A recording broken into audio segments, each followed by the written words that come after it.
Jacob's Room is the third novel by Virginia Woolf, first published on the 26th of October 1922.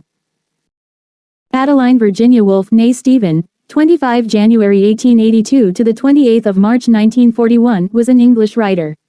She is considered one of the most important modernist 20th century authors and a pioneer in the use of stream of consciousness as a narrative device. Virginia Woolf. Woolf was born into an affluent household in South Kensington, London, the seventh child of Julia Prinsep Jackson and Leslie Stephen in a blended family of 8 that included the modernist painter Vanessa Bell. She was homeschooled in English classics and Victorian literature from a young age. From 1897 to 1901, she attended the Ladies' Department of King's College London, where she studied classics and history and came into contact with early reformers of women's higher education and the women's rights movement. Encouraged by her father, Woolf began writing professionally in 1900. After her father's death in 1904, the Stephen family moved from Kensington to the more bohemian Bloomsbury, where, in conjunction with the brothers' intellectual friends, they formed the artistic and literary Bloomsbury Group. In 1912, she married Leonard Woolf, and in 1917, the couple founded the Hogarth Press, which published much of her work. They rented a home in Sussex and moved there permanently in 1940. Woolf had romantic relationships with women. One of her female lovers was Vita Sackville West, who published Woolf's books through Hogarth Press. Both women's literature became inspired by their relationship, which lasted until Woolf's death. 3. During the interwar period, Woolf was an important part of London's literary and artistic society. In 1915, she published her first novel, The Voyage Out, through her half-brother's publishing house, Gerald Duckworth and Company. Her best-known works include the novels Mrs. Dalloway (1925), To the Lighthouse (1927), and Orlando (1928). She is also known for her essays, such as A Rumophone Zone (1929). Woolf became one of the central subjects of the 1970s movement of feminist criticism. Her works, translated into more than 50 languages, have attracted attention and widespread commentary for inspiring feminism. A large body of writing is dedicated to her life and work. She has been the subject of plays, novels and films. Woolf is commemorated today by statues, societies dedicated to her work in a building at the University of London. Throughout her life, Woolf was troubled by mental illness. She was institutionalized several times and attempted suicide at least twice. According to Dalsimer 2004, her illness was characterized by symptoms that would today be diagnosed as bipolar disorder, for which there was no effective treatment during her lifetime. In 1941, at the age of 59, Woolf died by drowning herself in the River Ouse at Lewes. The novel centers, in a very ambiguous way, around the life story of the protagonist Jacob Flanders and is presented almost entirely through the impressions other characters have of Jacob. Thus, although it could be said that the book is primarily a character study and has little in the way of plot or background, the narrative is constructed with a void in place of the central character if, indeed, the novel can be said to have a protagonist, in conventional terms. Motifs of emptiness and absence haunt the novel and establish its elegiac feel. Jacob is described to us, but in such indirect terms that it would seem better to view him as an amalgam of the different perceptions of the characters and narrator. He does not exist as a concrete reality, but rather as a collection of memories and sensations. Set in pre-war England, the novel begins in Jacob's childhood and follows him through college at Cambridge and into adulthood. The story is told mainly through the perspectives of the women in Jacob's life, including the repressed upper-middle-class Clara Dorrant and the uninhibited young art student Florinda, with whom he has an affair. His time in London forms a large part of the story, though towards the end of the novel he travels to Italy and then Greece. The novel is a departure from Woolf's earlier 2 novels, The Voyage Out 1915 and Night and Day 1919, which are more conventional in form and narration. The work is seen as an important modernist text. Its experimental form is viewed as a progression of the innovative writing style Woolf presented in her earlier collection of short fiction titled Monday or Tuesday 1919. A light sea breeze and soothing sounds of seashore opened the novel. A widow and a mother of 3 boys, whose name was Betty Flanders, was busy writing a letter to her old friend. The picturesque shores of Cornwall were a perfect playground for her boys, so she got some time for grieving for her dead husband. Later on, the family returned to their home, which was situated in Scarborough. When the night fell, the terrible storm started. Having decided to check on her boys, Betty noticed that Jacob took a goat skull he had found on the shore to a bed with him. That was a rather strange picture to see, the little boy and the skull of a dead animal lying together.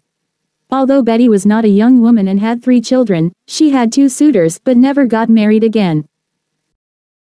It turned out to be that Jacob was a bright young man, for he managed to enter Cambridge University. In spite of the fact that his family had never had a lot of money and his upbringing could be described only as rural, he found good friends there. Once, when he and one of his friends, Timothy, visited the hometown of the latter, Jacobs met the rest of Timothy's family. Both his mother and sister, Mrs. Dorrant and Clara, liked Jacob immensely. As soon as he graduated, Jacob left for London, where he continued self-education, earning his living by performing various jobs. His love life was rather unstable too. He had an affair with Florinda, who was beautiful but could hardly be characterized as well-educated. Clara, who also moved to London, failed to attract his attention, and so did Fanny, for Jacob made up his mind to leave the city. When the novel opens, Jacob is a young boy living in the seaside city of Scarborough with his widowed mother and 2 brothers. These geographical and familial roots provide the youth with his first experiences of complexity, which foreshadow his subsequent struggles to deal with an increasingly complicated world. Though the seaside location is strikingly beautiful, it is not always peaceful and romantic. It is also attacked by powerful storms and hurricanes. Further, though Jacob plays childlike games near the water and finds childlike treasures on the beach, he also discovers unsettling objects, such as a cow's skull, with its ominous suggestions of change intruding into the changelessness of the sea. Going to Cambridge in 1906, Jacob begins his pilgrimage forward and backward. He becomes immersed in the 20th century, experiencing what he cannot identify, the modern sense of restlessness and sadness, and he attempts to escape into earlier centuries, proclaiming his disdain for what he perceives as the modern civilization and announcing his admiration for previous cultures, particularly that of the Greeks. As both a representative and a victim of the 20th century, Jacob moves through many relationships, never satisfied with the women he meets, never concerned with the people he leaves behind as he pursues his quest for ideal beauty and happiness. He is the solitary atom in a post-Edenic world of change, movement, and transience. As he plunges into the 20th century, Jacob is obsessed with the ideas and ideals of earlier times. In stating his disdain for modern literature, for example, he so influences one of his lovers that she forces herself to read the history of Tom Jones, a foundling, 1749, by Henry Fielding, mistakenly believing that her efforts to move back in time will endear her to Jacob. He does not realize the sincerity of her efforts, being so insulated and obsessed by his own attempts to make meaning out of the increasing chaos he observes around and within himself. The plot of this novel is not nearly as significant as its characterization, and the characters themselves are important for their thoughts, not their actions. Virginia Woolf focuses not on what happens around the characters but rather on what happens within them, most particularly the central character, Jacob Flanders. When the novel opens, Jacob is a young boy living in the seaside city of Scarborough with his widowed mother and 2 brothers. These geographical and familial roots provide the youth with his first experiences of complexity, which foreshadow his subsequent struggles to deal with an increasingly complicated world. Though the seaside location is strikingly beautiful, it is not always peaceful and romantic. It is also attacked by powerful storms and hurricanes. Further, though Jacob plays childlike games near the water and finds childlike treasures on the beach, he also discovers unsettling objects, such as a cow's skull, with its ominous suggestions of change intruding into the changelessness of the sea. Going to Cambridge in 1906, Jacob begins his pilgrimage forward and backward. He becomes immersed in the 20th century, experiencing what he cannot identify, the modern sense of restlessness and sadness, and he attempts to escape into earlier centuries, proclaiming his disdain for what he perceives as the modern civilization and announcing his admiration for previous cultures, particularly that of the Greeks. As both a representative and a victim of the 20th century, Jacob moves through many relationships, never satisfied with the women he meets, never concerned with the people he leaves behind as he pursues his quest for ideal beauty and happiness. He is the solitary atom in a post-Edenic world of change, movement, and transience. As he plunges into the 20th century, Jacob is obsessed with the ideas and ideals of earlier times. In stating his disdain for modern literature, for example, he so influences one of his lovers that she forces herself to read The History of Tom Jones, a Foundling 1749 by Henry Fielding, mistakenly believing that her efforts to move back in time will endear her to Jacob. He does not realize the sincerity of her efforts, being so insulated and obsessed by his own attempts to make meaning out of the increasing chaos he observes around and within himself. He buries himself within the British Museum, contemplating the mysteries of the past. He reads books such as the Byzantine Empire, looking for clues in that tome. He argues about the ideas of Plato and Socrates, believing that his statements will bring him closer to an illumination of those ancient messages. Then he journeys beyond British places and literary spaces. He travels to Greece, seeking to connect with the past that had been inspiring him. What he finds, however, is that he cannot escape what surrounds and shapes him. The 20th century, with its burdens of change, complexity, and pain. As the narrator puts it, this gloom, this surrender to the dark waters which lap us about, is a modern invention. The 20th century is real, too real, for Jacob, and he cannot escape its influence. He returns to it and to England, leaving behind him in Greece the first woman whom he loves, a married woman who remains as idealized as his notions of Greece. When the novel ends, World War I has created such confusion everywhere, as Jacob's mother laments. The confusion is reflected in Jacob's abandoned room. The modern Adam is gone, and his litter and letters remain. Has he committed suicide? Has he been killed in the war? Has he retreated into a self-imposed exile? What remains are his remains in the last words of the book, a pair of Jacob's old shoes. Jacob's Room, first published in 1922, is English writer Virginia Woolf's third novel. Set in pre-war England, the novel follows a linear plot line that centers on protagonist Jacob Flanders. The novel is presented almost entirely through the other characters' perceptions of Jacob. The novel begins in Jacob's childhood and follows him through college at Cambridge and into adulthood. At the opening of the book, Jacob is a young boy living in the seaside town of Scarborough with his widowed mother and two brothers. Jacob's mother, Elizabeth, or Betty, takes her three boys to Cornwall in the wake of their father's death. She watches her sons play on the beach and frolic in the ocean as she mourns the loss of her husband. Betty and her sons return home where she receives regular visits from her friend and neighbor, Captain Barfoot. The relationship between Betty and Captain Barfoot is unclear, and at first, it seems as though he is courting her, although Betty is recently widowed and Captain Barfoot is married. Betty also receives a love letter from local clergyman Andrew Lloyd. However, she rejects Mr. Lloyd's advances as she is still aggrieved by her husband's death. The novel jumps ahead to the year 1906 and Jacob's time at university.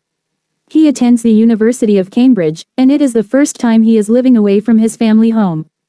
While at Cambridge, Jacob studies literature and meets some fellow students, Timothy Dorrant and Richard Bonamy, who go on to become his friends. Although Jacob, Timothy, and Richard are all from relatively wealthy families, Jacob's upbringing seems to be much more rural than that of his friends. While on a vacation from school, Jacob and Timothy sail around the coast of Cornwall until they arrive at Timothy's hometown. There, Jacob meets Mrs.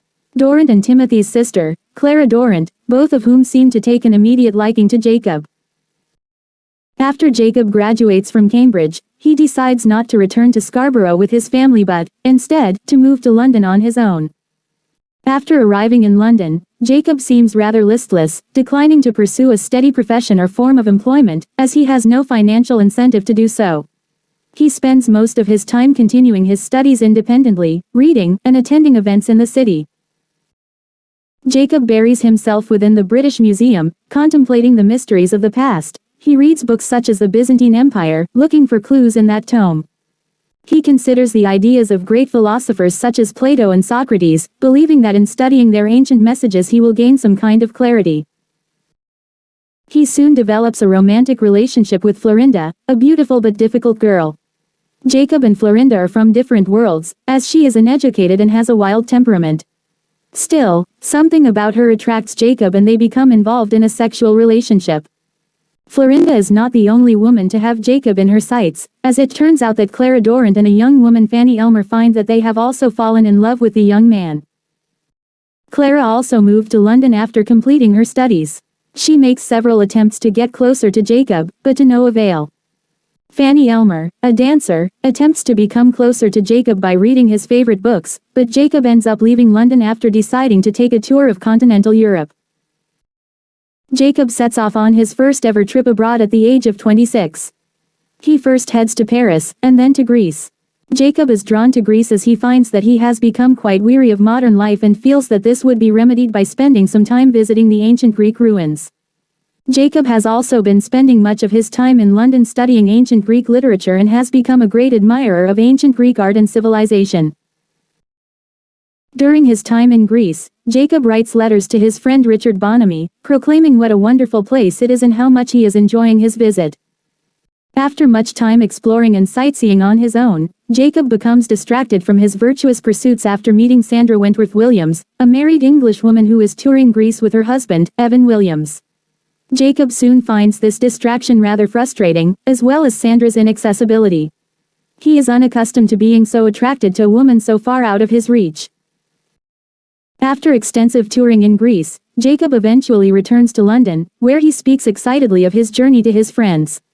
However, he remains lovesick at the thought of Sandra Williams, and feelings of alienation and purposelessness soon overtake him once more. When World War I breaks out in Europe, Jacob enlists in the British Army and is killed in combat. The novel ends with a scene of Betty Flanders and Richard Bonamy clearing out Jacob's London apartment in the wake of Jacob's death.